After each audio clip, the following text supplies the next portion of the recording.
लोकहित अधिकार पार्टी झारखंड प्रदेश में धीरे धीरे संगठनात्मक तौर पर अपना पैर फैला रही है और लगातार इसी कड़ी में पार्टी जो है वो संगठन का विस्तार कर भी रही है।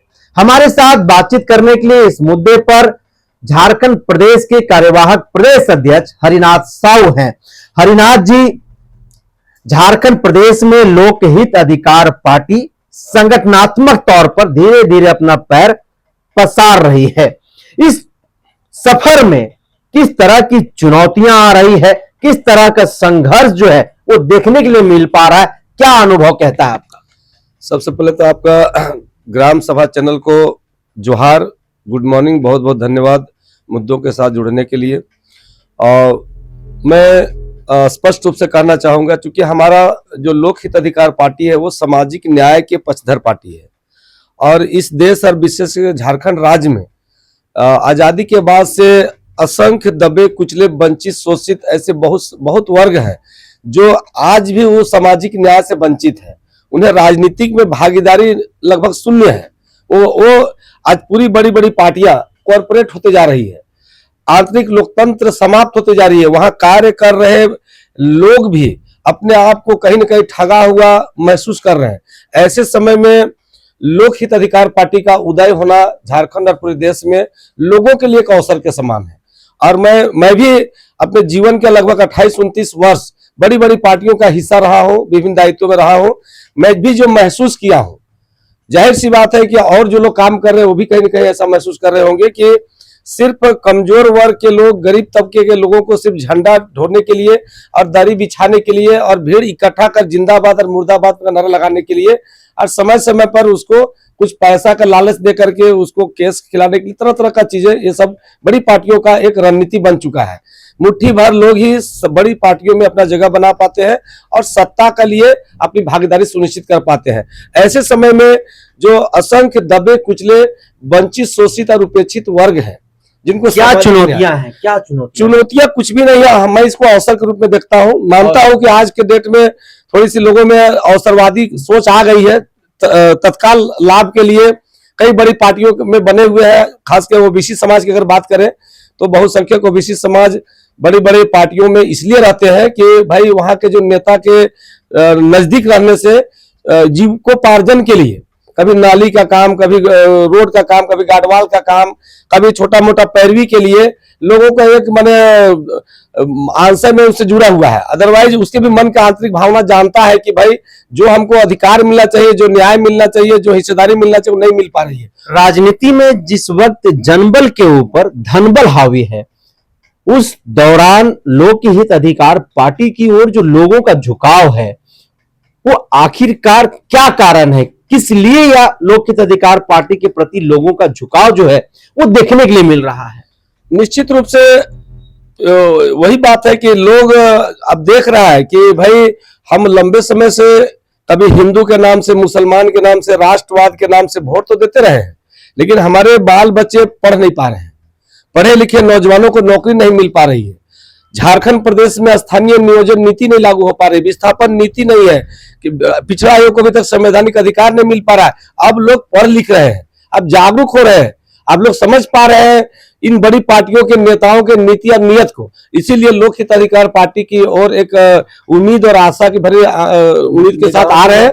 और इस पार्टी का मैं बता दूं कि नवंबर 2023 में चुनाव आयोग दिल्ली के द्वारा रजिस्टर्ड हुआ राष्ट्रीय पार्टी के रूप में, और हम लोग 2024 में भी आगाज किए थे। झारखंड प्रदेश में 14 लोकसभा से नॉमिनेशन किए थे, जिसमें 2 लोकसभा का नॉमिनेशन रद्द हुई थी। 12 लोकसभा से लड़ने का काम किए और इतनी कम समय में बिना तैयारी का विपरीत परिस्थिति में, साधन संसाधन के अभाव में, एक तरफ नरेंद्र मोदी जी और राहुल गांधी प्रधानमंत्री के चुनाव में खड़े थे, वैसे समय में लोकहित अधिकार पार्टी को लगभग 68,000 वोट दे करके लोगों ने आशीर्वाद देने का काम किया, शुरुआत किया है। यह संकेत है कि आने वाले समय में लोकहित अधिकार पार्टी और सामाजिक न्याय के लिए लोग आएंगे। और आप देख सकते हैं अभी जो झारखंड में, हरिनाथ जी, झारखंड में 24 जिले हैं, 264 ब्लॉक है, 4,351 पंचायत है। वर्तमान समय में लोकहित अधिकार पार्टी की संगठन कितने जिलों में है, और आज जब आप लोग संगठन का विस्तार कर रहे हैं तो किन किन जिलों में यह संगठन का विस्तार हो रहा है और किन किन पदों के लिए हो रहा है? निश्चित रूप से जो आपने आंकड़ा बताया उसके अनुसार एक बड़ी चुनौती है। नई पार्टी है, हमारे पास फंडिंग का अभाव है, आर्थिक स्रोत का बिल्कुल अभाव है।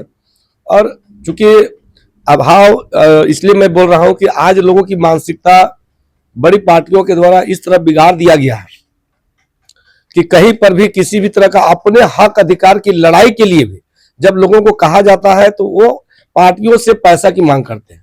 ये भारतीय जनता पार्टी और कांग्रेस पार्टी, सत्तारूढ़ जेएमएम संगठन, ऐसे तमाम राजनीतिक दल जो सत्ता में रहे हैं, जो लूटपाट इस राज्य को बेचने का काम जो लगातार कर रहे हैं, वो एक कॉर्पोरेट पार्टी बन चुकी है।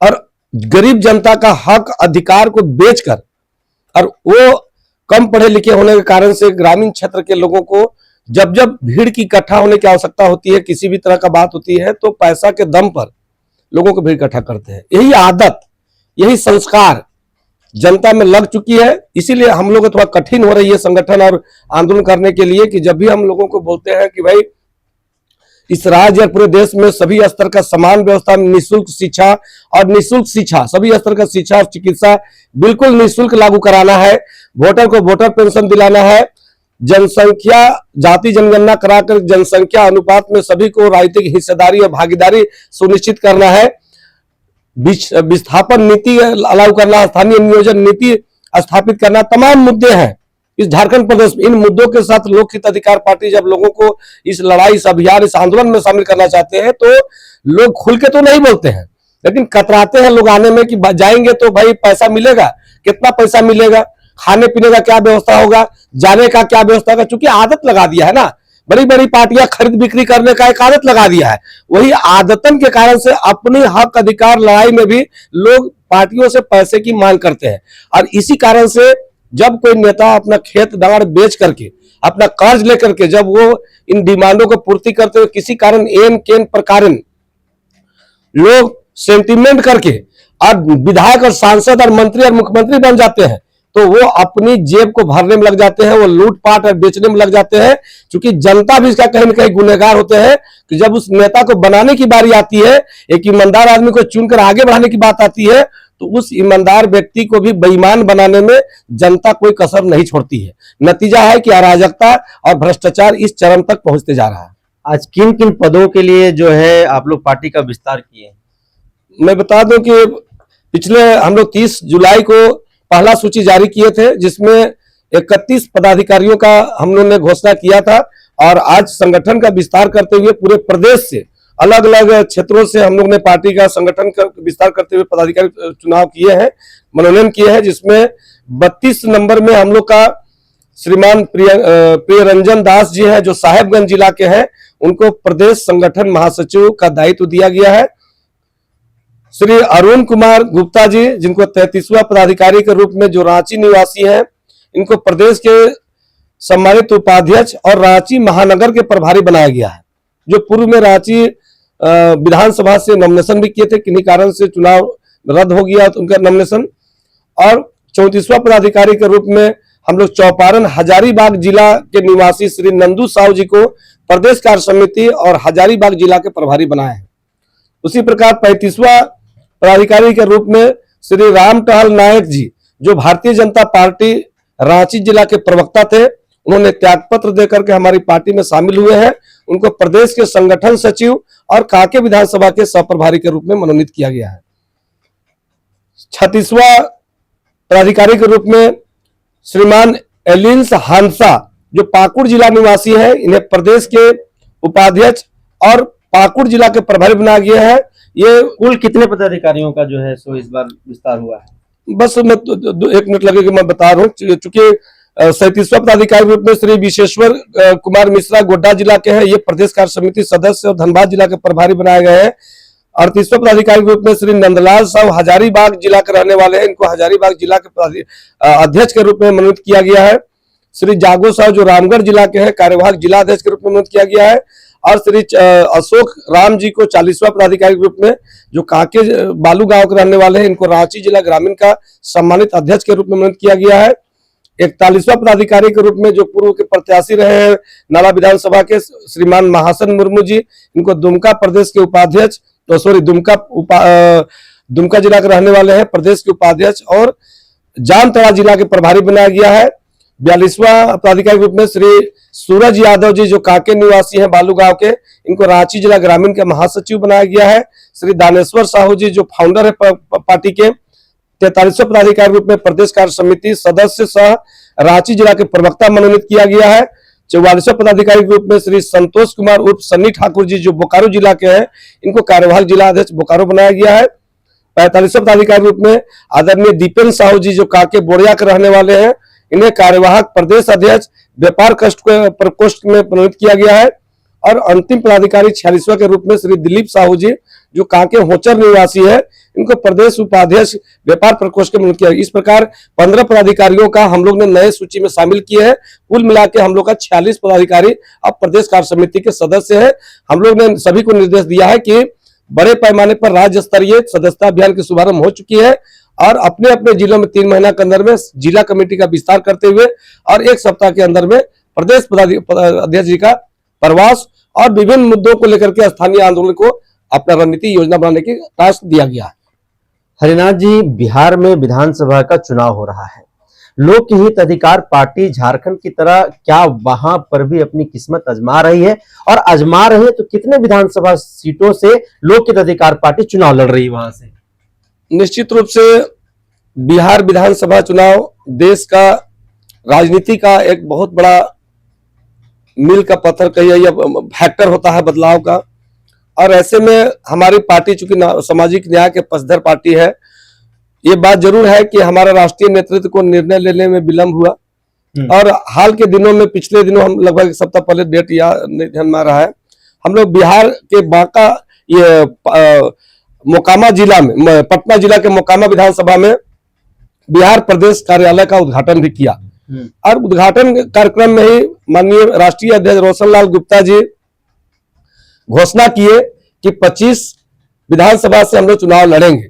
लेकिन चूंकि वहां विधानसभा चुनाव का अधिसूचना चुनाव आयोग के द्वारा हो चुका था और क्राइटेरिया है कि कम से कम 10% सीटों से चुनाव नई पार्टी को लड़नी है और 5% वोट प्राप्त करना है। ऐसे में पार्टी के लिए जरूर चुनौती है। मात्र 15-20 दिन चुनाव बचा हुआ है और 25 सीटों से चुनाव लड़ना जैसा लग रहा है कि उम्मीद कम लग रहा है, बावजूद भी प्रयास जारी है। और अगर यदि किसी कारण से अगर हमारी पार्टी को चुनाव आयोग अलाउ नहीं करती है तो हमरा जो वहां भी पार्टी का जो समर्थित निर्दलीय प्रत्याशी होंगे उनको पार्टी समर्थन दे करके अब पार्टी को जिताने का काम करेगी। लोक हित अधिकार पार्टी के ऊपर एक सवाल खड़ा हो रहा है। राजनीतिक गलियारों में चर्चा की जा रही, कहा जा रहा है कि ये पार्टी तो आई, इस राज्य में उदय हुआ, संघर्ष भी कर रही है, लेकिन एक जाति का जो है वो सिंबल लग गया है। जमात की राजनीति जो है ये पार्टी नहीं कर रही है। आप प्रदेश के कार्यवाहक प्रदेश अध्यक्ष हैं, क्या जवाब देंगे लोगों को? ऐसा बात नहीं है, जाति का पार्टी नहीं है। लोक हित अधिकार पार्टी सभी वर्गों का पार्टी है, वंचित शोषित उपेक्षित वर्गों का पार्टी है। ये पार्टी सामाजिक न्याय के पक्षधर का पार्टी है। मानते हैं कि कोई भी पार्टी, आप चाहे BJP, Congress, JMM, AJSU, RJD, जो भी पार्टी की जेलकेम, जो भी पार्टी देखिएगा तो किसी जाति का एक प्रदेश अध्यक्ष होता है, राष्ट्रीय अध्यक्ष होता है। इसका ये मतलब निकालना कि वो किसी जाति का पार्टी है, ये कतई कहीं से सही नहीं है। हमारी संगठन में आप देख सकते हैं जो 46 पदाधिकारी है उसमें से 70% पदाधिकारी जो है वो गैर तेली समाज से है।